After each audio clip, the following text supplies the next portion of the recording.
میرا یہ پیغام اہل سویڈن کے لیے ہے اور پھر ڈنمارک اور ناروے کے بھائیوں کے لیے ہے۔ رمضان المبارک روزوں کا آغاز ہو رہا ہے، نیکیوں کا مہینہ، برکتوں کا مہینہ، اللہ تعالیٰ کے حضور عز و نیاز کا مہینہ، اس کی نعمتیں سمیٹنے کا مہینہ۔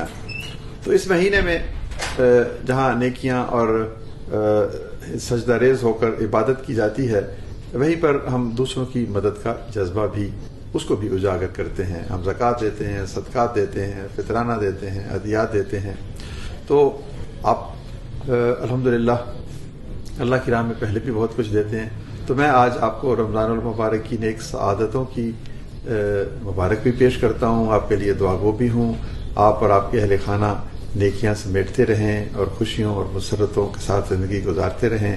اور پھر میں ایک یاد دہانی بھی کرانا چاہتا ہوں کہ پاکستان آپ کا وطن ہے، جس میں ہزاروں لاکھوں نہیں کروڑوں لوگ جو ہیں وہ معاشی مشکلات کا شکار ہیں۔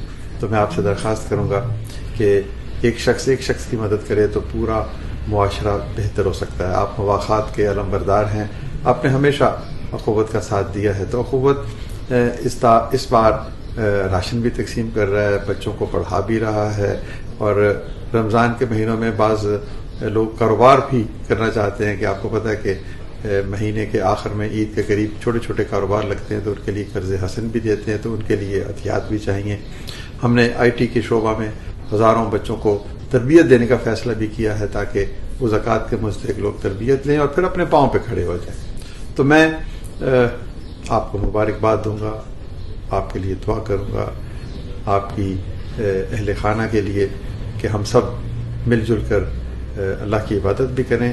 اور پھر یہ بھی کہا گیا ہے کہ تم نیکی کا رستہ پا ہی نہیں سکتے جب تم خدا کی راہ میں وہ شے قربان نہ کرو جو تمہیں سب سے زیادہ عزیز ہے۔ تو آئیے نیکیاں سمیٹیں، لوگوں کی مدد کریں اور پاکستان کو اور پوری دنیا کو ایک ایسی جگہ بنائیں جہاں پر ہر شخص عزت اور احترام سے زندہ رہے۔ اخوت آپ کی منتظر ہے۔ جزاک اللہ۔